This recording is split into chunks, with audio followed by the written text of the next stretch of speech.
Ya pemirsa, alhamdulillahirrahmanirrahim masih bersama kami dalam Damai Indonesiaku. Dan pemirsa di segmen sebelumnya kita telah mendengarkan penjelasan dari Ustadz Ahmad Khan tentang bagaimana Islam yang kafah.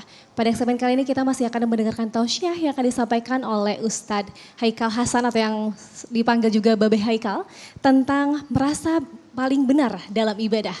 Silakan Ustadz.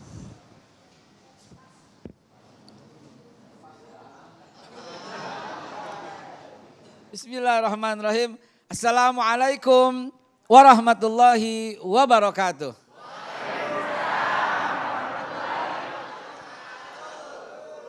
Alhamdulillahirabbil alamin wassalatu wassalamu ala rasulillahi nabiyil karim wa ala alihi wa sahbi ajmain amma ba'du fa ya ibadallah usikum wa nafsi bitaqwallah.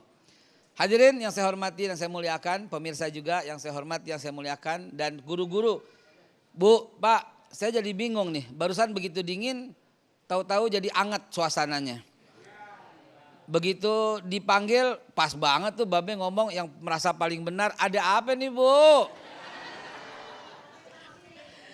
Saya mau cerita aja deh kalau begitu. Ada orang yang gak bisa ngelihat. Orang ini gak bisa ngelihat, ya, buta matanya. Dia pegang seekor gajah. Begitu dipegang seekor gajah, tahu-tahu dipegang buntutnya. Akhirnya dicerita sama teman-temannya. Gue barusan pegang gajah. Bagaimana sih gajah? Katanya gede. Apaan? Orang gajah kayak tambang.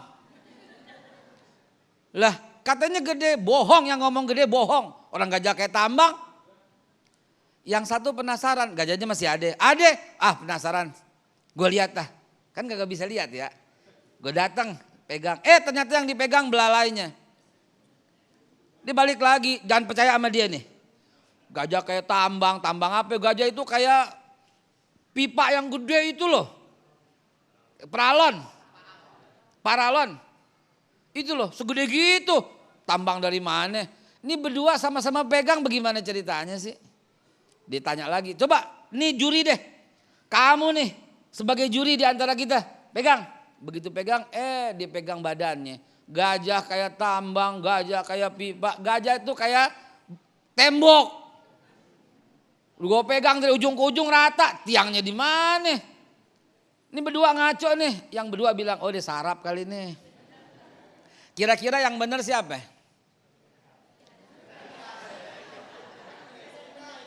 Yang benar siapa?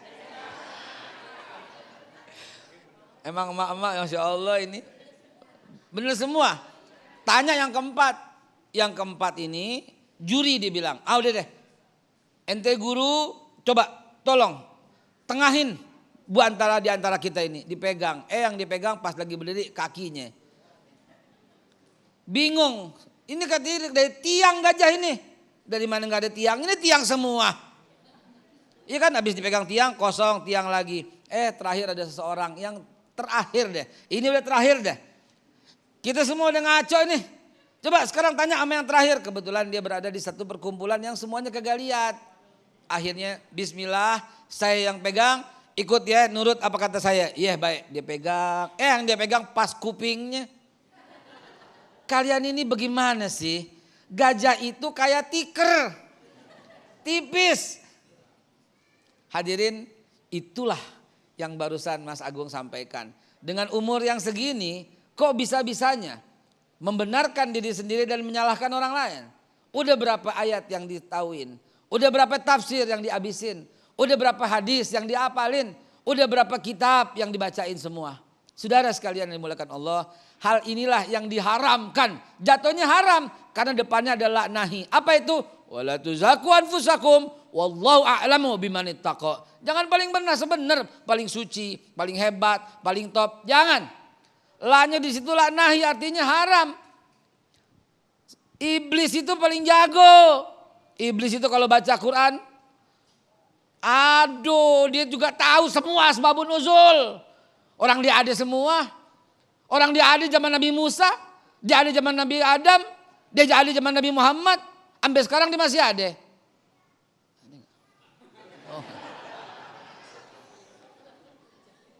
Kalau main soal ilmu-ilmuwan, dia paling top.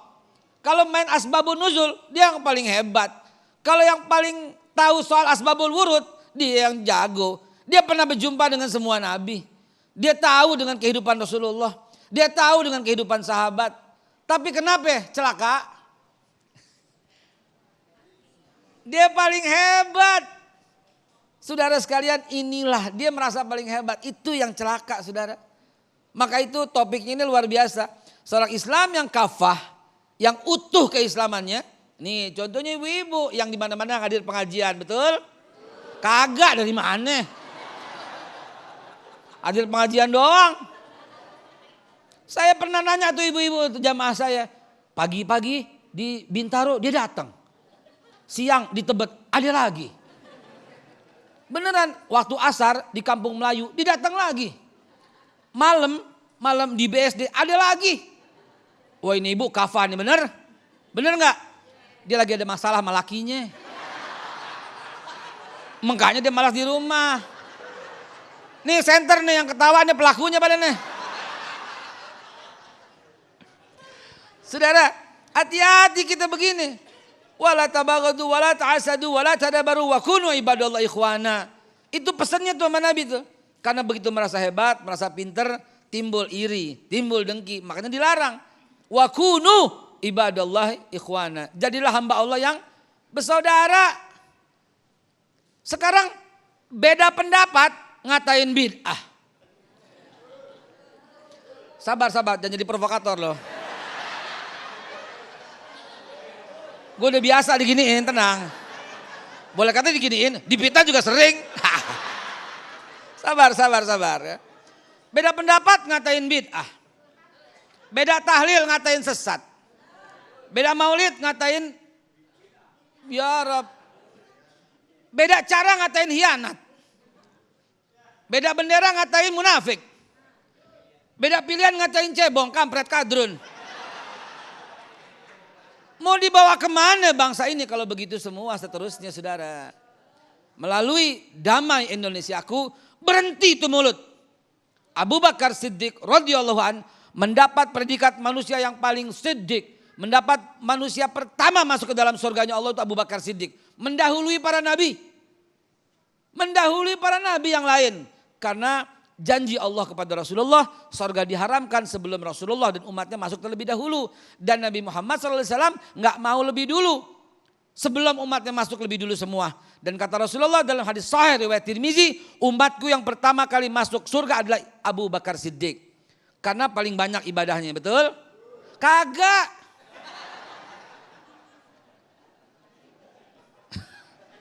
Jangan betul-betul aja loh. Jangan taunya lagu setuju doang loh. Wakil rakyat seharusnya merakyat. Tuh gitu kan, kayak lu tuh. Jangan tahu lah nyanyian lagu setuju aja. Abu Bakar Siddiq paling jago dalam menjaga mulut. Itu Abu Bakar Siddiq. Sampai ada batu dalam mulutnya. Kenapa? Karena dia gak mau menjustifikasi orang. Dia gak mau mengklaim dirinya paling hebat, paling top. Dan gara-gara itu setan kalah sama Abu Bakar Siddiq. Kalau sama Umar bin Khattab, Nabi bilang inna syaitanu la yafiru min dili Umar. Sesungguhnya setan lari, ngibrit daripada ketemu Umar. Sama Abu Bakar lain lagi. Ukhzun lisanak illa min khairin fa innaka taglibu syaitan. Setan tuh kalah sama Abu Bakar Siddiq. Belum ketemu udah angus. Kalau kita yang angus. Hadirin, mereka para sahabat Rasulullah berbeda dalam ibadah, kagak apa-apa. Ini Rasulullah masih ada dan beliau sabdakan sebagai contoh sedikit aja, witir. Nabi bilang jadikan witir di akhir sholatmu. Abu Bakar Siddiq habis sholat isya, ba'diyah witir. Umar bin Khattab habis sholat isya, ba'diyah pulang, habis tahajud baru witir. Yang betul siapa? Yang nggak betul siapa? Yang nggak witir tapi ngebacot. Mas Agung. Terima kasih Babe, luar biasa sekali nasihat yang baru saja kita dengarkan dari Babe Haikal Hasan. Betapa memang kita harus bijaksana dalam menyikapi segala perbedaan yang ada. Dan memang benar bahwa Allah sengaja menciptakan perbedaan. Tetapi bukan berarti disitulah kita siap untuk membuat sebuah perpecahan.